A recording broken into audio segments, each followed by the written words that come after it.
something that we don't know about you. I mentioned I'm a twin. Then a lot of people don't know that. When I tell them that, they think it's a pun, but it's not. But I am a twin. He looks a lot like me, not as much today as he did way back when, but he has a mustache, so you can tell us apart. But the biggest difference is I'm left-handed and he's right-handed. Oh, no kidding.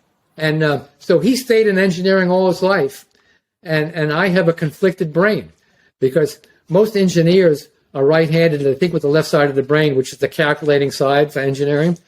And so I'm conflicted by being left-handed and thinking with the right side, and that's where all my puns come from.